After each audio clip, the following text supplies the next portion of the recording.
अपने शिव साहब दीदी के चरणों में प्रणाम करती हूँ।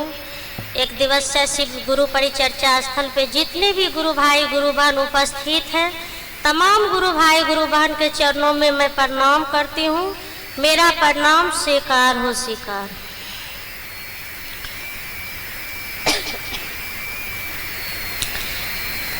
देखिए गुरु भाई गुरु बहन, 3 सूत्र हमको आपको साहब दीदी के माध्यम से मिला है।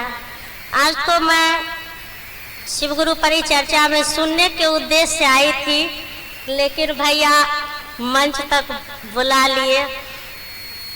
तो 3 सूत्र जो हमको मिला साहब दीदी के माध्यम से, तो पहला सूत्र में साहब बोले अपने गुरु शिव से दया मांगिए कि हे शिव, आप मेरे गुरु हैं, आपका मैं शिष्या हूँ, मुझ शिष्या पर दया कर दीजिए।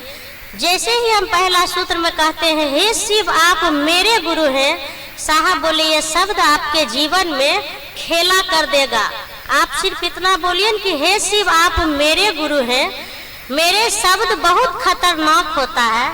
जिस चीज को भी हम अपना समझते हैं उसके लिए हम सब कुछ कर जाते हैं, चाहे हम जिस स्थिति में परिस्थिति में रहते हैं उसके लिए हम सब कुछ करते हैं। तो साहब बोले शिव को अपना गुरु बनाइए। जब उस महादेव को अपना गुरु बनाएंगे तो वो हमारी परवाह करेंगे, वो हमारा काम करेंगे, हमारे जीवन की दिशा और दशा बदल देंगे। और दूसरे सूत्र में बोले अपने गुरु शिव की बात करने के लिए जहाँ भी जाइए भैया दीदी के पास बैठिए तो अपने गुरु शिव की बात करने की कोशिश कीजिए। बोले ये दूसरा सूत्र जो है प्रेम की विधा है, प्रेम से बात करना है। तो जहाँ भी जाएंगे तो अपने गुरु महादेव की बात करेंगे। तीसरा सूत्र में बोले हैं नमः शिवाय मंत्र से अपने गुरु शिव को प्रणाम करने के लिए सांस ऊपर जाती है तो नमः, सांस जब बाहर छोड़ते हैं तो शिवाय। पंचाक्षरी मंत्र से अपने गुरु शिव को प्रणाम करना है। और मेरे जीवन के दिशा और दशा में परिवर्तन आया जो कभी सोचते नहीं थे। जिस दिन से महादेव को गुरु बनाए हैं पता नहीं चलता है, जो सोचते नहीं है जीवन वो काम अपने आप हो जाता है। तो लगता है कि गुरु दया करते हैं। अभी भैया बोल रहे थे रोहन गुरु भाई कि महादेव इतना दयालु है, इतना दया करते हैं कि पूछिए मत। तो जब से महादेव को गुरु माने हैं लगता है कि हाँ वो महादेव केवल नाम के नहीं वो काम के गुरु हैं। शरीर में भले वो दिखाई नहीं देते हैं लेकिन वो दया पल प्रतिपल करते हैं दीदी, ये महसूस होता है हमेशा। पल प्रतिपल वो दया करते हैं। हमारे जीवन के दशा और दिशा में परिवर्तन आया है। पहले ऐसा नहीं था, पूजा तो पहले भी करते थे लेकिन किसी की बात बर्दाश्त नहीं होती थी। लेकिन जब से शिव चर्चा में जाने लगे तो कुछ समझे, तो सही क्या है गलत क्या है इस चीज का समझ आया। अब कोई कुछ बोलता है तो थोड़ा लगता है बर्दाश्त कर लेते हैं। महादेव को गुरु माने हैं, कहीं जाते हैं तो भैया कहते हैं महादेव आपके गुरु हैं, जो सृष्टि के सबसे गुरु हैं। तो उनको जब गुरु माने हैं तो उनकी गरिमा का ख्याल रखिए। तो पहले तो बर्दाश्त नहीं होता था, अब कोई कुछ बोलता है तो थोड़ा बर्दाश्त करते हैं। ये भी तो एक परिवर्तन है महादेव को गुरु मानने के बाद। तो जीवन में इसी तरह जब समझ आएगा तो धीरे धीरे आचरण विचार सब चीज में सुधार होगा। महादेव मेरे गुरु होंगे, धीरे धीरे शिष्य बनेंगे।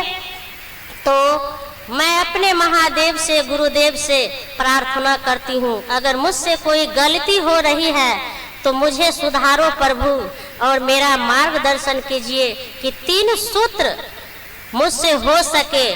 उन्होंने खुद को ही नहीं सबको मुक्त करने का संकल्प लिया।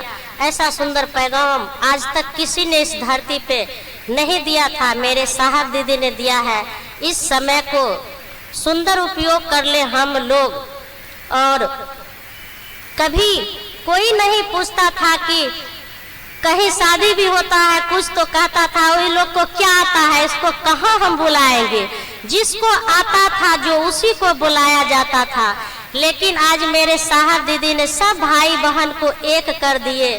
सुनने के उद्देश्य से भी आते हैं तो मंच तक बुलाया जाता है। ये अधिकार मेरे साहब दीदी ने दिया है, ये अधिकार आज तक किसी ने नहीं दिया था। इससे मुझे बहुत खुशी मिलती है कि सचमुच में महादेव कितने दयालु हैं। वो एक के लिए नहीं है, वो सब के लिए है।